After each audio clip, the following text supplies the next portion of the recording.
My name is Edward Dardy. I'm a fishery officer with Inland Fisheries Ireland, Western District. Today we're here to show you how to make a flying sea. Probably one of the best spinning baits on the Moy and other rivers around Ireland and England. As you can see here, you can get the rubbers in an array of different colours. The most popular colours here are black, yellow and red. First off, when wanting to buy any of the equipment here to make flying seas, if you go on eBay or Amazon and look up parts for flying seas, you can buy the parts online quite simply. This is one company called Lower Flash.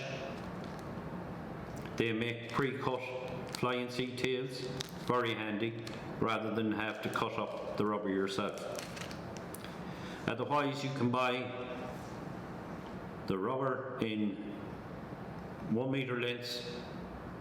The most popular size is 5 mil with an inner bore diameter of 4 mil. But if you buy these, you have to cut the tails yourself, which can be tricky enough, so have a sharp scissors. Put your scissors at an angle, cut one side, and then opposite where that has been cut, you do the same again, but be careful when cutting. And there we have one tail already cut for a flying sea. You can then cut it to length of what size you want.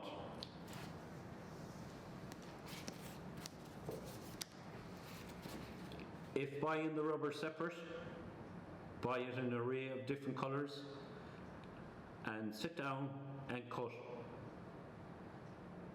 your lengths of rubber down all into sizes you want for your flying seas. The next step on this will be to put the leads into the rubber skirt. You can get the leads in all different sizes. These are called barrel leads. I find them very good for the flying seas. They're aerodynamic and they cast a lot easier. If you were fishing very deep water, you might go up to the ounce size in them, but normally, depending on the size you want, normally it will be 1/2 ounce to 3/4 ounce will be the most popular size. But I like to do a 1/4 ounce or 3/8 ounce for very low water conditions, where you can make smaller flying seas, where you can spin them. The next part we go is the silicone oil spray. Now a silicone oil spray will protect your rubber, so it is very good to buy a can of it. And what we do is just spray a little bit inside the rubber. Very messy.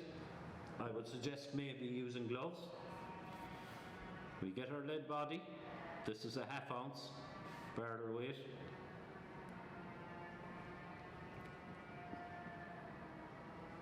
Slide our rubber down over our lead and it covers the top of the lead. I would suggest using a cloth for this. You're able to push the rubber onto the lead a lot easier.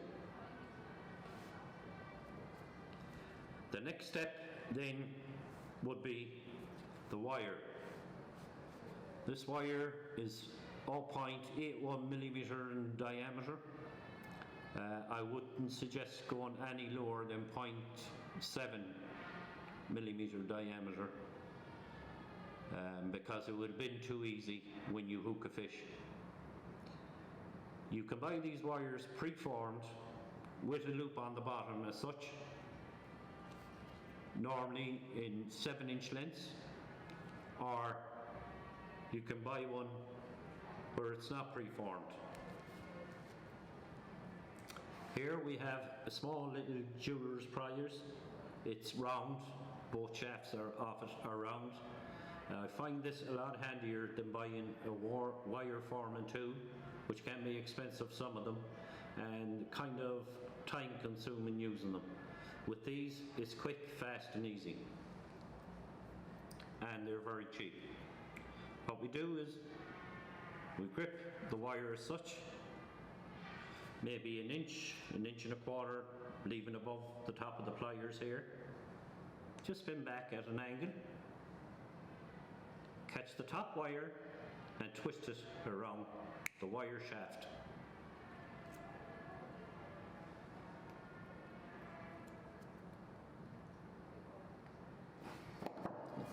The small pliers in it can be very handy. Just squeeze in the top of that wire. And there we have our wire formed. Next we get a treble hook. We slide that onto the wire, and that is the first part of this done. Next we get a rubber with our lead on it. Thread it up through. Be careful that where the two wires meet, that the two of those go into the hole at the same time, otherwise it will push out through your rubber and can damage your rubber, like so. If you damage the rubber like that, eventually it will tear in that area. So be careful when you're doing it.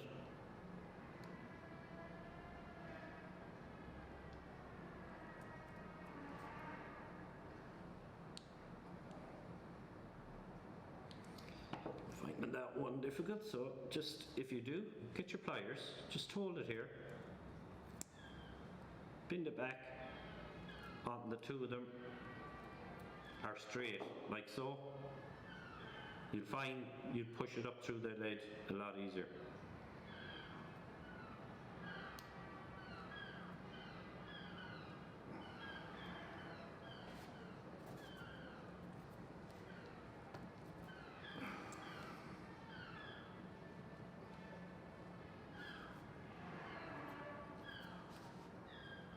Be careful when you're pulling up on the pliers that you don't stick the hook in your hand. So therefore it might be better to wear gloves when doing this. That could save an injury. That is how it should look when you have it up through. The next part we do is get a bead. These are called teardrop beads. They're 8mm by 4mm wide. They're the most popular bead for using on a flying sea. Thread that onto the shaft of your wire. Next we get another bead. This bead here is about 3mm, very hard to see in my hand. Thread that down the shaft and you have two beads on. Then we get a third bead. These are roughly around 1mm to 1.5 millimeters wide. But make sure when you buy them that the hole is in the bottom of them is big enough to fit down over the shaft of the wire. That is all the beads we need on this. The next part, we get what we call a clevis.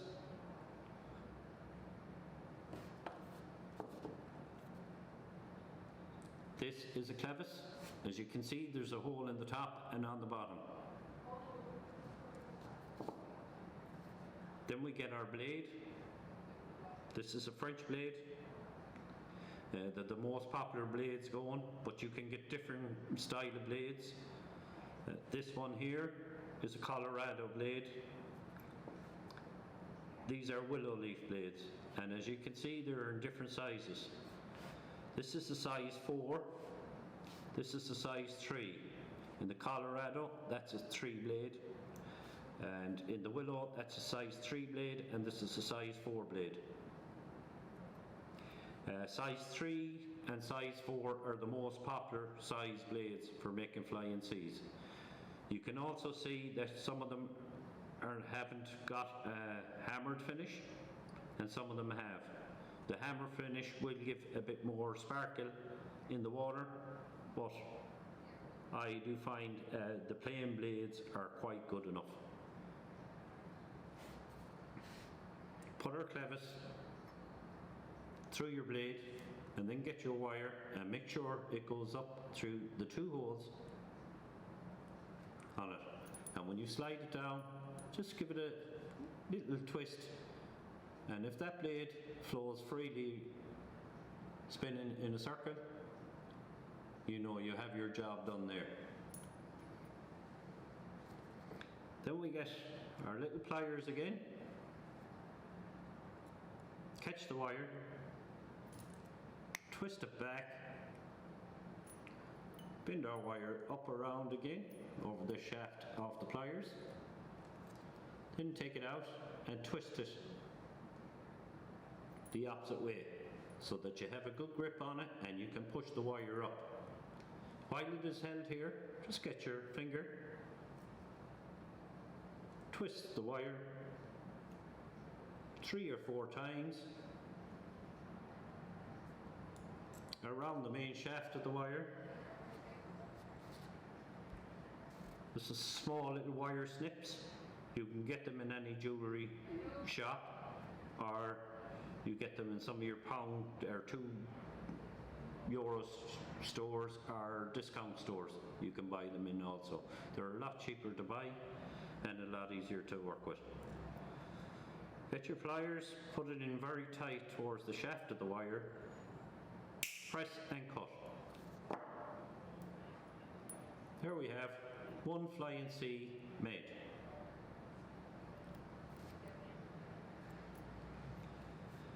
Now, if you want to use a treble hook and you don't want any barbs on it, you can buy treble hooks, but they're more expensive with barbs, debarbed, with no barbs on them.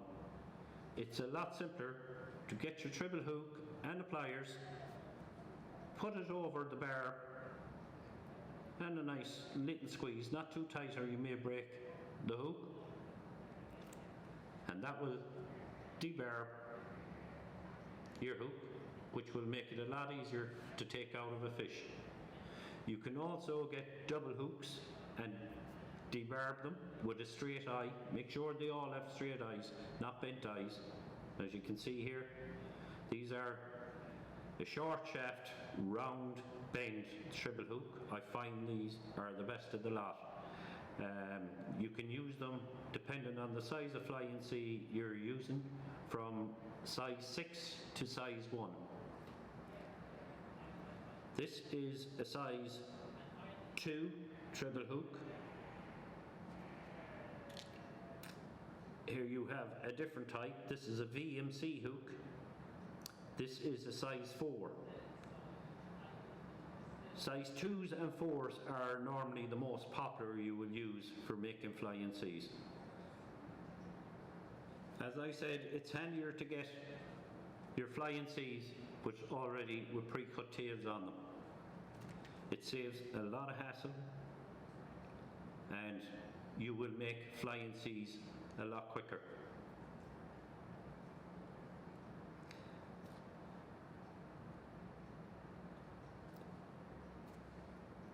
That's the tail, and the lid is already on that body.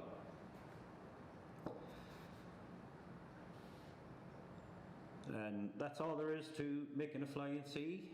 One last point, if you can't get silicone spray for putting on your lid, in order to get your lid into the body of the flying sea rubber, a cheap trick to use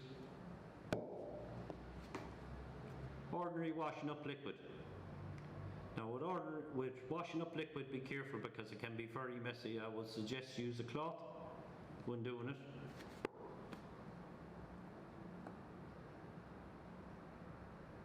Just a small bit,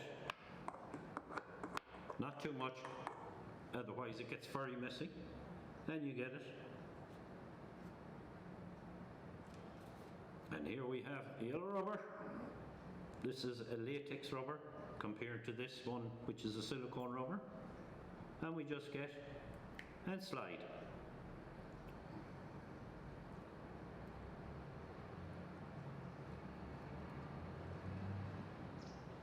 And there you have it.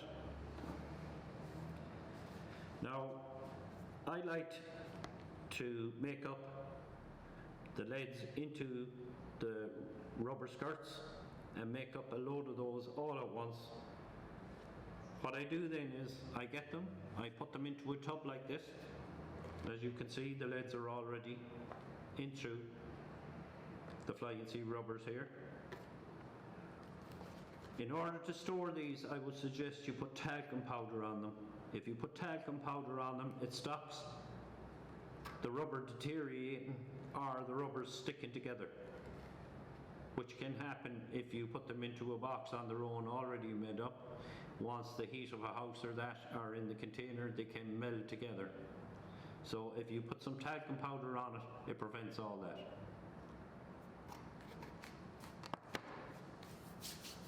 That's it. Flying sea, plain and simple and easy to make. And as I say, if you want to get any of these components, if you go online and Google even parts for flying seas or flying sea parts, you will get all the parts you want.